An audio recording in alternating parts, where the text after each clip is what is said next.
दबाओ। ये दोस्तों इस तरीके से इसमें आवाज़ है मेरे दोस्तों। जैसे ही हम क्लच को प्रेस करते हैं तो आवाज़ गूंज हमारी शुरू हो जाती है। अस्सलाम वालेकुम दोस्तों, मेरा नाम है मोहम्मद अरसलान और आप देख रहे हैं M Arsalan MCM YouTube channel. दोस्तों आज की वीडियो में हम सीखेंगे दोस्तों इंजन के अंदर से एक्स्ट्रा आवाज़ आती है क्लच के दबाने से, तो वो किस चीज़ की होती है मेरे दोस्तों। तो स्टेप बाय स्टेप एक एक चीज़ को अपने दोस्तों को बताऊँगा। और ऐसा नहीं है कि इसमें हमने सिर्फ जस्ट फॉल्ट को ही पकड़ना होता है। काम करते वक्त एहतियाती तदबीर ज़रूर करें ताकि परेशानी से बच सकें मेरे दोस्तों। किसी किस्म की आपने परेशानी नहीं लेनी फ़ॉल्ट को ट्रेस करते वक्त। इंशाल्लाह फ़ॉल्ट आपके सामने होगा, आप हिम्मत ना हारें। इंशाल्लाह बहुत ही सिंपल तरीके से आप अपने फ़ॉल्ट को ट्रेस कर पाएंगे। अगर आप एक एक चीज़ को ध्यान से समझेंगे तो आप किसी भी बाइक का फ़ॉल्ट को ट्रेस कर लेंगे बआसानी से। दोस्तों ये हमारे पास 100 सीसी रश्का है दोस्तों, लोड रही है रश्का है हमारे पास। इसमें दोस्तों भाई कस्टमर का कहना है कि इसके अंदर से आवाज़ कुछ इस तरीके से आती है, जैसे ही हम क्लच को प्रेस करते हैं तो आवाज़ अंदर से गूं गूं की आना शुरू हो जाती है। तो उसी के आवाज़ को भी हम क्लियर करेंगे और इंशाल्लाह फ़ॉल्ट को भी हम ट्रेस करेंगे बहुत ही आसान सिंपल तरीके से दोस्तों।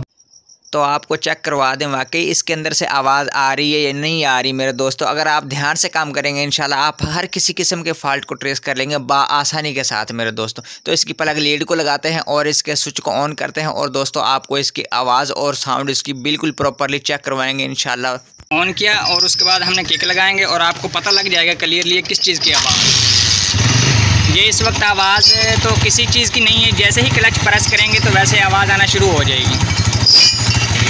और ये देखें दोस्तों मोटर बाइक स्टार्ट हो गई है, हमारा लोडर रश का स्टार्ट हो चुका है। आपको इसकी आवाज़ सुनाते हैं। ये क्लच दबाओ भाई, छोड़ो क्लच,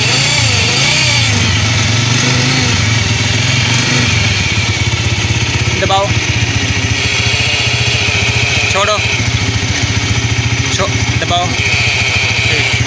ये दोस्तों इस तरीके से इसमें आवाज़ है मेरे दोस्तों। जैसे ही हम क्लच को प्रेस करते हैं तो आवाज़ गूंज हमारी शुरू हो जाती है और जैसे ही हमें दोस्तों क्लच को छोड़ दें तो हमारी आवाज़ गायब हो जाती है। आखिरकार ये इसमें आवाज़ है तो है किसकी। ये दोस्तों हम सबसे पहले इसके अंदर से, ये ऐसा नहीं कि बाहर से आ रही है आवाज़, बाहर से बिल्कुल ठीक नहीं होगी।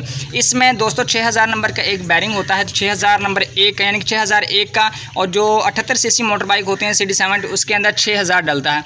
तो स्टेप बाय स्टेप इंशाल्लाह हम अपने दोस्तों को बताएंगे कि वाकई ही आवाज़ उसी की है। तो जी हाँ दोस्तों, सबसे पहले आपने यहाँ से केबल को उतारना है, केबल साइड पे करेंगे, उसके बाद हम अपनी किक को रिमूव करेंगे, उसके बाद इसका साइड टापे को जो है ना हम साइड पे करेंगे मेरे दोस्त, यानी कि इसको खोलेंगे, इसके बोल्ट क्रॉस वाइज खोलेंगे और उसके बाद हम सिर्फ जस्ट हमने बैरिंग ही बदलना है, हमने किसी और को छेड़छाड़ नहीं करना। आप दोस्तों जितनी सफाई से काम करेंगे इंशाल्लाह उसका रिज़ल्ट भी अच्छा ही होगा। और कोशिश किया करें कि आप सफाई से काम करें, हर काम को आप सफाई से करें। उसके बाद हम इसके टापे को उतारेंगे। फाइनली हमने इसके बोल्ट को खोल लिया है, बिल्कुल सिंपल तरीके से ये बाहर आ जाएगा मेरे दोस्तों। उसके बाद हम दोस्तों इसकी जो ऑयल पंप की जाली है उसे साफ़ करेंगे। किसी भी वक्त आप कोई साइड वगैरह खोलें तो जाली ऑयल पंप की को साफ़ कर लिया करें, बहुत सिंपल तरीके। अब इसमें मसला कहाँ पे है दोस्तों, जस्ट दोस्तों कोई इतना बड़ा इसमें ऐसा नहीं है कि हम दोस्तों इसका फॉल्ट को ट्रेस नहीं कर सकते। ये देखें फॉल्ट हमारे जो ये बैरिंग है ये वाला दोस्तों हमारा 6001 नंबर का जो बैरिंग है इसके अंदर फॉल्ट है मेरे दोस्तों, ये देखें। और किसी किस्म का हमारा फॉल्ट नहीं है मेरे दोस्तों, सिर्फ हमारे इस बैरिंग का ही है मेरे दोस्तों। तो इस बैरिंग को हम लिहाजा चेंज करेंगे, न्यू डालेंगे और मैक्स का डालेंगे तो अच्छी कंडीशन में इंशाल्लाह इसकी आवाज़ भी ठीक हो जाएगी और हमारा मसला भी प्रॉपरली हल हो जाएगा मेरे दोस्तों। ये मेरे दोस्तों हमने एक मैक्स का 6001 नंबर इसका नंबर है दोस्तों, वो हमने ले लिया है दोस्तों। इसमें से हमने बैरिंग को निकाल लिया है। ये देखें 6000 नंबर इसके अंदर बैरिंग है दोस्तों, ये आपको नज़र आ रहा होगा। तो ये 100 सीसी हो गए दोस्तों और तकरीबन 110 सीसी कोई भी लोड वगैरह रश का हो गया या 100 सीसी मोटर बाइक, इनमें 6001 नंबर ही डलता है मेरे दोस्तों। तो यहाँ से जो ये बैरिंग है हमने दोस्तों इसकी सीलें रिमूव कर लेनी है। ये इसलिए करनी ताकि इसके अंदर ऑयल प्रॉपरली चलता रहे, ताकि ये ख़राब ना हो, लाइफ टाइम चलता रहे मेरे दोस्तों।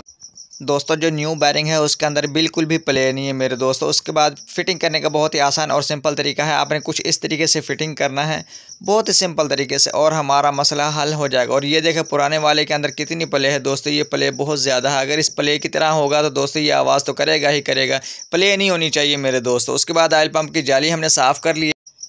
उसके बाद जो इसके मखसूस पार्ट्स हैं वो लगाएंगे। और हमेशा आप याद रखें कि जैन आप कभी भी साइड खोलें तो आप न्यू जैन इस्तेमाल करें, ताकि बाद में लीकेज का मसला ना हो मेरे दोस्तों। बाद में लीकेज कर सकता है अगर हम पुराना इस जैन को इस्तेमाल करेंगे। तो ये हमने डावल और स्प्रिंग वगैरह इसका सामान लगा दिया है। उसके बाद हम इसके न्यू जैन इंस्टॉल करेंगे और इसे फिट करेंगे मेरे दोस्तों, जिस तरीके से हमने खोला है। जो मेन पल्ला इसका है दोस्तों, इस पर आपने स्क्रैचेस वगैरह ज़रूर चेक करने होते हैं। इस पर स्क्रैचेस तो नहीं है, अगर इसके ऊपर स्क्रैचेस हैं तो आप हल्की फुल्की सिलिकॉन इस्तेमाल करें, वरना बाद में लीकेज होने का डर होता है मेरे दोस्तों।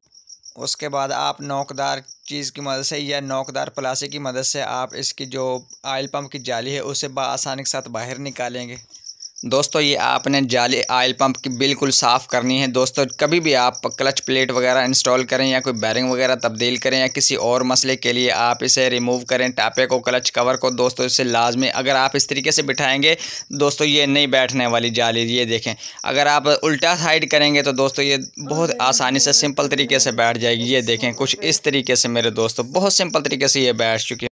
2 अदद डावलें लगाएंगे, 1 अदद जैन लगाएंगे। और बाकी फ़िटिंग करने से पहले दोस्तों आपने यकीनी बनाना होगा कि हमारे पार्ट्स बिल्कुल मुकम्मल हैं। तो हाँ जी हाँ, बिल्कुल मुकम्मल है। अब टापे को फिट करेंगे दोस्तों। टापा बिठाने के बाद आपको क्लच वर्म आपको ऊपर की जानिब उठाना होगा और आपको यकीनी बनाना होगा हमारा क्लच वर्म दबाने के बावजूद हमारा टापा बाहर की जानिब आता है, यहाँ से जॉइंट से।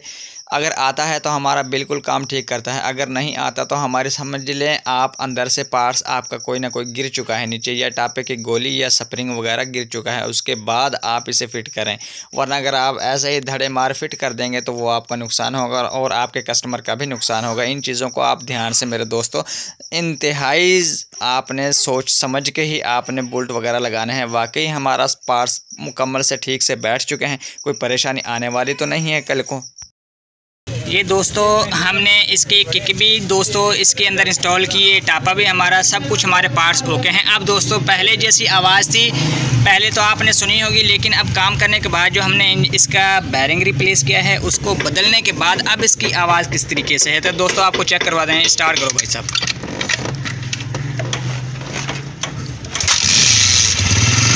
अब आप क्लच दबाओ, दबाओ क्लच,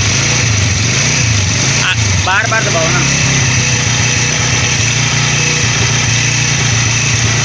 ये दोस्तों बिल्कुल आवाज़ इसकी परफेक्ट हो गई है, बंद कर दो। ये दोस्तों हमारे इंजन की बिल्कुल आवाज़ स्मूथ हो चुकी है, बिल्कुल गायब हो चुकी है दोस्तों। पहले किस तरीके से थी और अब किस तरीके से है दोस्तों आपने सुनी होगी दोस्तों अगर आप ध्यान से काम करेंगे इस तरीके से तो किसी भी किस्म का फॉल्ट होगा तो मेरे दोस्तों आप इजीली ट्रेस कर लेंगे। आपके लिए तो कोई मुश्किल है ही नहीं मेरे दोस्तों। अगर आप नहीं करेंगे तो वो आपके लिए मेरे दोस्तों मुश्किल बन जाता है। जितना मर्जी आसान काम हो, अगर आप नीयत से काम करेंगे तो मेरा ख्याल नहीं कि आप नाकाम होगा, आप ज़रूर इंशाल्लाह कामयाब होंगे। तो आप स्टेप बाय स्टेप इंशाल्लाह फॉल्ट को ट्रेस किया करें। अगर हमारी आपको दिल से वीडियो अच्छी लगी है तो लाइक और सब्सक्राइब ज़रूर कीजिएगा दोस्तों, और लाइक और शेयर कीजिएगा।